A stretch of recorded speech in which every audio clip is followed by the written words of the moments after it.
दोस्तों, रात के 3 बज रहे थे। एक लड़की अपने चारपाई पर सोई थी। तभी उसके कानों में कुछ आवाज आती है। उसकी नींद टूट जाती है, उठकर बैठ जाती है। अपने चारपाई पर उठकर बैठ जाती है। फिर वो सोचती है कि वो तो लाइट जलाकर सोई थी, ये लाइट बुझा किसने दिया। अब उसके मन में, चूंकि आजकल चोरी का माहौल है, तो चोरों की आशंका पैदा होती है। और दोस्तों, जैसे उठकर खड़ी होती है और सोचती है कि लाइट जला दूं, वैसे ही कोई उसके ऊपर झपट्टा मारता है। और उसके बाद वो चीखती चिल्लाती हुई अपने भाई के पास जाती है, भाई को जगाती है। भाई उस घर से बाहर निकल जाता अपनी बहन को लेकर। और चारों तरफ से वो घर जो है बिल्कुल लॉक था। अब ये था कि जो भी अंदर है वो अंदर ही फंसा होगा। और उसके बाद ये लोग गांव वालों को बुलाते हैं, धीरे धीरे करके फोन करके। लेकिन दोस्तों, उसके बाद जब गांव वाले आते हैं और फिर अंदर जाकर देखते हैं, तो उनके होश उड़ जाते हैं, क्योंकि नज़ारा ही कुछ ऐसा था। तो आजकल जो चोरियां हो रही हैं, कुछ बहुत ही ऐसी घटनाओं पर आज नज़र डालते हैं कि जिन पर यकीन कर पाना मुश्किल है। लेकिन दोस्तों, ये सब हो रहा है। तो क्या कुछ हुआ है, आइए जानते हैं पूरी कहानी इस वीडियो में। लेकिन वीडियो में आगे बढ़ने से पहले बस वही रिक्वेस्ट, वीडियो को लाइक कर दीजिए, चैनल को भी सब्सक्राइब कर लीजिए, ताकि मेरा हौसला बढ़ता रहे। दोस्तों, जिस घटना के बारे में बात कर रहा हूं, वो घटना है उत्तर प्रदेश के सुल्तानपुर के गिलौली थाना क्षेत्र का एक गांव लगता है बेसना गांव। उसी गांव में एक घर होता है। घर जो है गांव से बिल्कुल अलग था। और उस घर में 4 लोग थे। एक बहन थी, माँ थी और 2 भाई थे। अब ये सारे लोग जो है अपने घर को मेन दरवाजा भी बंद कर देते हैं, सारे कमरों का भी दरवाजा बंद कर देते हैं। ऊपर सीढ़ी पर, छत पर जाने के लिए एक दरवाजा लगा था, उसे भी बंद कर देते हैं, कि ताकि कोई बाहर से आ ना सके। और उसके बाद ये चैन की नींद सो रहे थे, यहाँ तक कि सारी लाइट भी जलाकर सो रहे थे। तभी जो है रात के 3 बजे उस लड़की की, जो कि बहन थी, उसकी आंख किसी आवाज से खुलती है।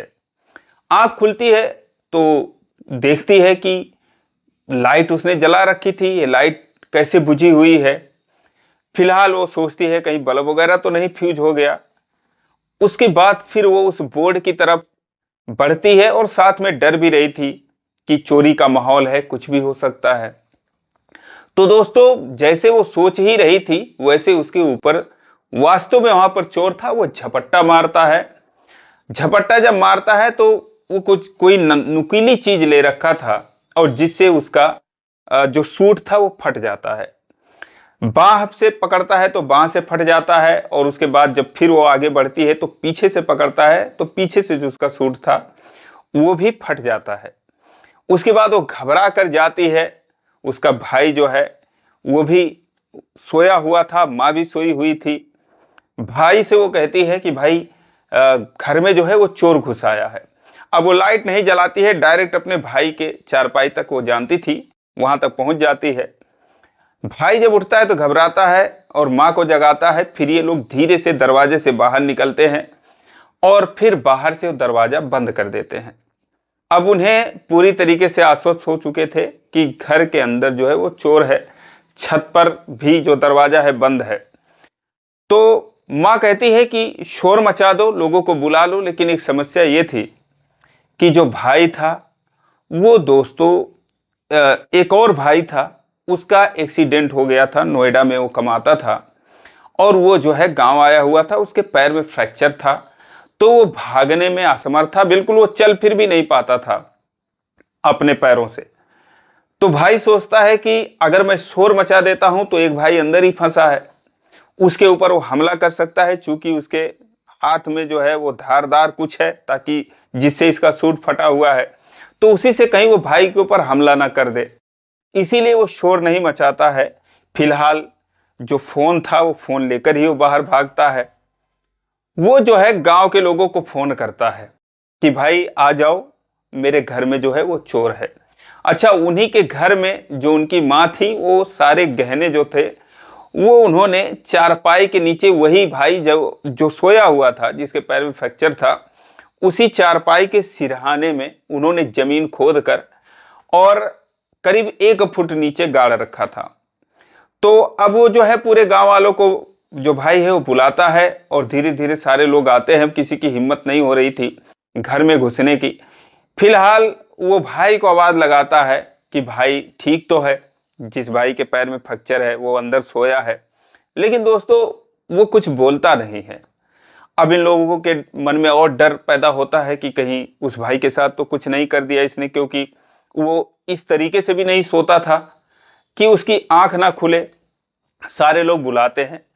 फिलहाल जब गांव वाले पूछते हैं कि कहीं से भागने का तो रास्ता नहीं है, कहते हैं नहीं कोई रास्ता तो नहीं है। अब दोस्तों फिर कुछ लोग, गांव के लोग हिम्मत करके, वो भाई भी अंदर जाता है दरवाजा खोल के। दोस्तों जब अंदर जाते हैं तो उनके होश उड़ जाते हैं, क्योंकि जो गहना उन्होंने गाड़ रखा था उसमें उनका 11 ग्राम का हार था और 2 जोड़ी पायल थी, झुमके थे और मांग टीका था। तमाम तरह के गहने, करीब 4 लाख के गहने थे, उन्होंने उसे गाड़ रखा था और उसी भाई के चारपाई के बगल में ही गाड़ रखा था, जो भाई विकलांग था। जब वहां पर जाते हैं तो दोस्तों देखते हैं कि वो गहना खोदा हुआ है। जो भाई है वो बेहोशी की हालत में पड़ा हुआ है। उसे झिझोड़ कर जगाते हैं, फिर भी वो नींद में ही बड़बड़ाता है। उसके बाद उसे कंधे पर बाहर लेकर आते हैं। उसके बाद घर में और छानबीन करते हैं तो दोस्तों जो बक्से थे, 1-2 छोटे छोटे बक्से थे, वो तोड़े जा चुके थे। और जो चोर था वो सीढ़ी से चढ़कर सीढ़ी वाला दरवाजा खोलकर और वहां से फिर वो छत के कोने में गया। उसके बगल में एक आदमी का छप्पर का मकान था, तो वो उस छप्पर पे चढ़कर और उसके बाद भाग चुका था। ये सुल्तानपुर की घटना है। उसके बाद ये लोग जाते हैं, पुलिस आती है। पुलिस में ये लोग FIR दर्ज करवाते हैं। पुलिस कहती है कि ठीक है, जो गहने तुम्हारे गायब हुए हैं उनकी पक्की रसीद ले आइए, और जब पक्की रसीद आप दिखा दोगे तो फिर हम FIR दर्ज करेंगे और उसके बाद फिर हम अनुमान लगाएंगे कि कितने की चोरी हुई है। अब उस परिवार के सामने समस्या ये थी कि जो गहने थे, उनके जो रसीद थे, उन्हीं गहनों के साथ वो रखे हुए थे। अक्सर लोग, जो पर्स होता है उसी में पर्ची रहती है, उसी में सामान भी रहता है। तो कुछ रसीदें तो गायब हो गई, वो चोर के साथ ही चली गई। तो दोस्तों गाड़ा हुआ धन भी, पता नहीं कौन सी टेक्नोलॉजी उनके पास है कि वो अंदर आ रहे हैं और उसे भी लेकर चले जा रहे हैं। अब एक और घटना हुई है उत्तर प्रदेश के श्रावस्ती जिले के गिलौली थाना क्षेत्र की। माफ कीजिएगा, पिछला जो मैंने सुल्तानपुर का थाना बता दिया था गिलौली, वो दरअसल दोस्तपुर थाने की बात थी। ये जो है श्रावस्ती जिले के गिलौली थाना क्षेत्र की बात है। कमली नामक एक गांव है, तो उस गांव में एक व्यक्ति रहते हैं जिनका नाम राकेश होता है। उनका एक ढाबा होता है, हाईवे पर मशहूर ढाबा। उस ढाबे पर रात के समय वो गए हुए थे, यहाँ तक कि घर के और भी सदस्य गए हुए थे, सिर्फ महिलाएं घर पे थी। अब वहां पर भी ना जाने कहां से चोर आते हैं, उनकी अलमारी तोड़ते हैं, 1.5 लाख रुपए नकद ये लेकर चले जाते हैं। एक और घटना जो है हुई है उत्तर प्रदेश के बस्ती में, तो कई घटनाएं हुई हैं। अभी दोस्तों मेरे गांव में ही एक महिला का कल रात को 9 बजे कोई चोर हाथ पकड़ा और नाखून लग गया उनके हाथ में। बहुत सारे लोग गए देखने के लिए, मुझे फिलहाल समय नहीं मिला, मैं नहीं जा पाया।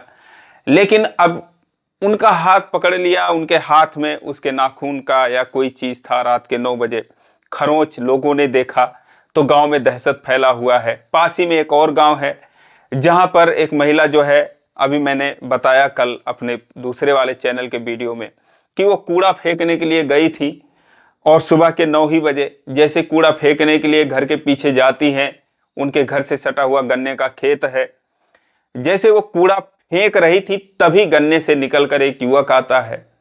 और उसका हुलिया उन्होंने बताया कि मास्क लगा रखा था, काला टी-शर्ट पहन रखा था, गांठ तक जूता पहन रखा था। वो उनको झपटता है और उनके नाक पर हाथ रखता है। उन महिला को एहसास हो जाता है कि हो ना हो इसने कुछ मुझे बेहोश करने वाली चीज सुंघा दी है। जैसे मैंने बताया, वो जो विकलांग, मतलब जिनका पैर टूटा था, जो भाई था, उनको जब उनसे पूछा गया तुम्हें पता कैसे नहीं चला, तुम्हारे बगल में गड्ढा खोद के जेवर ले गया, तो उन्होंने कहा कि ऐसे लगा कि जैसे मेरा शरीर भारी है और मैं नशे में हूं। जब 5 बजे लोग गए घर में और उस भाई को जगाए, तो कुछ ना कुछ उनके पास है जो वो सुंघा देते हैं।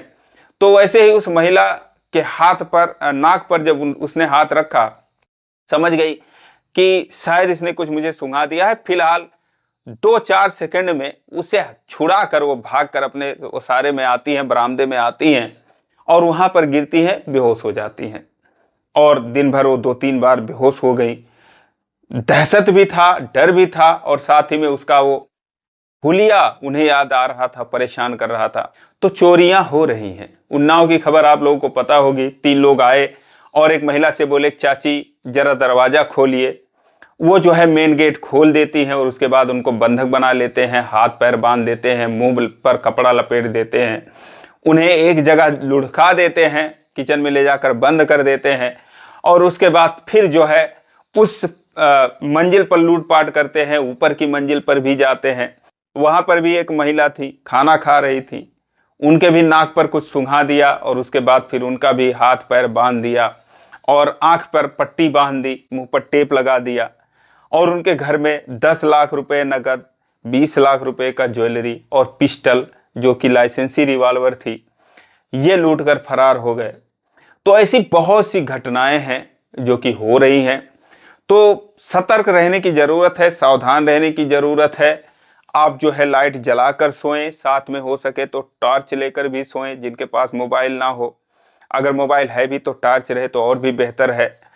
और जो बुजुर्ग लोग हैं वो जो है अब उनकी ये ड्यूटी है कि रात में वो जागें, क्योंकि उनको नींद तो कम आती है। बुजुर्गों को रात में 2 ही 3 घंटे नींद आती है, तो आराम से वो पहरा दे सकते हैं। दिन में जो है, दिन में भी चौकन्ना रहें, किसी महिला को अकेले कहीं ना भेजें। अगर महिला कहीं जा भी रही, उसे जरूरत भी पड़े खेतों की तरफ जाने के लिए, तो कम से कम 2-4 महिलाएं जाएं और साथ में जो कुछ औजार होते हैं, हंसिया वगैरह, वो भी लेकर चलें। तो इन्हीं सब चीजों से बचा जा सकता है, क्योंकि ये सरासर अफवाह नहीं है, कुछ इसमें हकीकत भी है। चोरी की घटनाएं हो रही हैं। कुछ ऐसी भी घटनाएं हैं कि जिसमें मिली भगत है, जैसा कि एक जगह 13वीं में लोग गए हुए थे, पूरा परिवार 13वीं में गया हुआ था और उनका पड़ोसी जो है वही लूट लिया है।